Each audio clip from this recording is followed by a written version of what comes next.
नमस्कार, मैं संदीप कुमार और आप देख रहे हैं तेज भारत समाचार।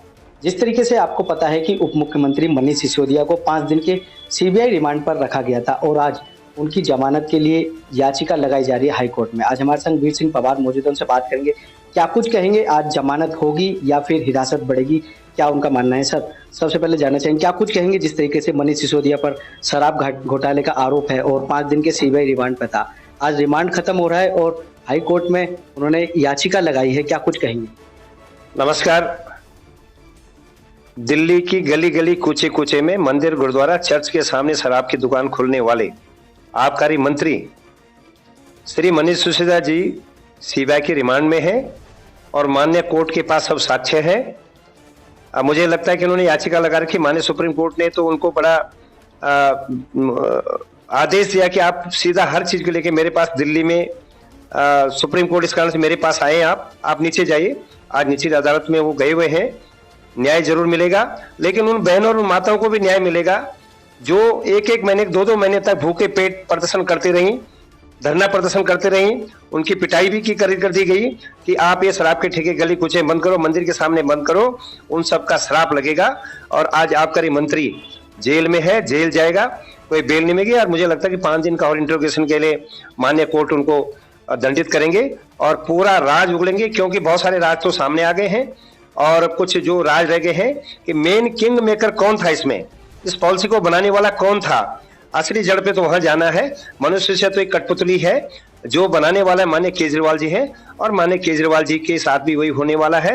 उन बहनों का श्राप लेगा, उन भाइयों का श्राप लेगा। गली कूचे में जो शराब पी करके चोरी लूट खसोरी दिल्ली में फैल गई है, उन सब का श्राप लगेगा और इनको बेल मिलने वाली नहीं है। देखा जा रहा है कि सीबीआई रिमांड में अभी मनीष सिसोदिया गोलमोल जवाब दे रहे हैं। क्या लगता है कि अगर स्पष्ट जवाब दे तो और बड़े खुलासे होंगे और मंत्री? कब तक वो गोलमोल जवाब देंगे? एक दिन सच्चाई सामने आएगी। एक झूठ को अगर 10 बार आप बोलोगे सच नहीं हो जाता है। इसलिए उनको सीधी सीधी बात करनी चाहिए थी। अगर वो दोषी नहीं है तो तब भी उनको अपनी बात स्पष्ट करनी चाहिए। गोलमोल जवाब देने से कुछ होने वाला, जितने गोलमोल जवाब दें उतने गोल गोल घूमते रहेंगे और ज्यादा सस्पेंस उनके ऊपर बनेगा। और निश्चित तौर पर इन्होंने करा है। ये तो सब बोलने वाली बात है, उनके घर में कैश नहीं पकड़ा गया, वहां नहीं पकड़ा गया, लेकिन जिस तरह से इन्होंने सिफोन कैश का किया, कैश का इधर उधर किया, वो सब पता है, सीबीआई को पता है, माननीय कोर्ट को सब उन्होंने बता दिया गया है। इसलिए उनके साथ न्याय होगा और न्याय उनके साथ होगा जो अफेक्टेड लोग हैं, जो एक पे एक फ्री होकर के आज हॉस्पिटलों में अपना इलाज करा रहे हैं, उनको भी न्याय मिलेगा। क्या कुछ कहेंगे, एक लंबे अरसे के बाद अब जो उनके जो मंत्री पद से इस्तीफा मिला है, लेकिन अरविंद केजरीवाल अभी भी कहते हैं ईमानदार है, छवि है, क्या कुछ कहेंगे जनता के सामने? कट्टर ईमानदार कोई बोलने से होता नहीं, उसके कार्यों से, उसके क्रियाकलाप से आदमी ईमानदार माना जाता है। माननीय केजरीवाल शीला दीक्षित जी के 2 बक्से भर करके करप्शन के घूमते फिरते थे, जगह जगह बंडल लोगों को दिखाते थे, भाइयों बहनों ये मेरे पास है, मैं शीला दीक्षित को जेल भिजवाऊंगा। आज तक उनका बाल तक भी बांका नहीं है। श्रीमती, मैं तो उनको श्रद्धांजलि देता हूं, लेकिन जो डेवलपमेंट लोग कर गई माननीय शीला दीक्षित, कांग्रेस की थी वो उसमें एक भी पत्थर आज माननीय केजरीवाल साहब लगा चुके हों, तो ये किस आधार पर कट्टर ईमानदार बोलेंगे? कट्टर ईमानदारी दिखानी पड़ती है। जगह जगह रोड के गड्ढे पड़े हुए हैं, जगह जगह सड़कें टूट रही हैं, पीडब्ल्यूडी के नाले टूट रहे हैं। अगर ईमानदार लोग होते तो ईमानदारी से काम करते, जनता आज वाह वाह करती। जहां बिजली पानी फ्री माफ, मैं कुष्ठ आश्रम के मेरे पास डिलिमिटेशन बाद एरिया आया, कुष्ठ आश्रम जो भीख मांग करके उसका 700 रुपए का बिजली बिल आ रहा है। शर्म नहीं आ रही इनको, इन कट्टर ईमानदारों को? ऐसा बोलने से कट्टर ईमानदारी काम करने से आएगी। और ये सब एक्सपोज हो चुके हैं, माने केजरीवाल एक्सपोज हो चुके हैं, पंजाब से लेकर के हर जगह एक्सपोज हो चुके हैं। इनका जैसे आसाम गण परिषद का समाप्ति हो गई थी, ऐसी समाप्ति इनकी होने जा रही है। क्या कुछ कहेंगे, अरविंद केजरीवाल के जितने भी कार्यकर्ता हैं जगह जगह प्रदर्शन कर रहे हैं कि मनीष सिसोदिया ईमानदार छवि के, उनको बीजेपी फंसा रही है, क्योंकि ईडी हो या सीबीआई हो सब उनके इशारे पे काम करती है, इस तरीके का आरोप। मैं आपको पूछना चाहता हूं, उनके कार्यकर्ता है कौन जिस पे 10-10 केस चल रहे हैं? किसी पे यूपी में केस चल रहे हैं, किसी में दिल्ली में केस चले। ऐसे लोग हैं, कोई प्रॉपर्टी डीलर्स हैं जो कई करप्शन के चार्जेज में फंसे पड़े हैं, लोगों को रुला रहे हैं, ऐसे उनके कार्यकर्ता है।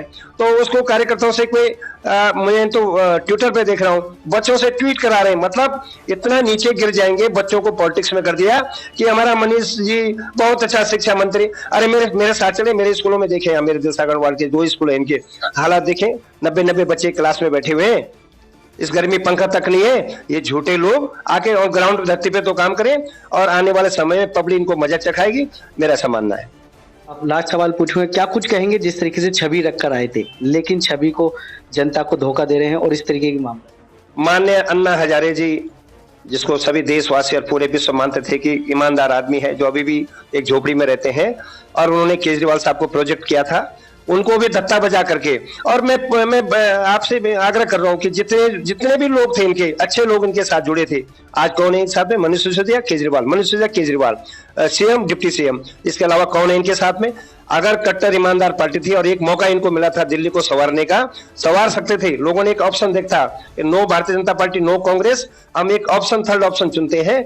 लेकिन थर्ड ऑप्शन चुन करके आज खुद खून के आंसू लोग रो रहे हैं, पीने का पानी नहीं, जगह जगह अडल्ट्रेशन फूड मिल रहा है, एक भी छापा इन्होंने इन 7 सालों में नहीं मारा। नकली सामान पूरे बाजार में बिक रहा है, जो इनकी रिस्पॉन्सिबिलिटी है।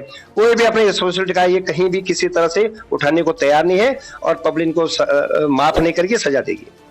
ये थे दिलशाद गार्डन वार्ड से निगम पार्षद वीर सिंह पवार जी, जिन्होंने बताया कि आज जिस तरीके से मनीष सिसोदिया की जो याचिका लगाई जा रही है उस पर क्या होने वाला है, ये तो सुप्रीम कोर्ट ही या हाई कोर्ट ही तय करेगा कि आखिर क्या मामला होगा। कैमरामैन सुनील के साथ संदीप कुमार, तेज समाचार, दिल्ली।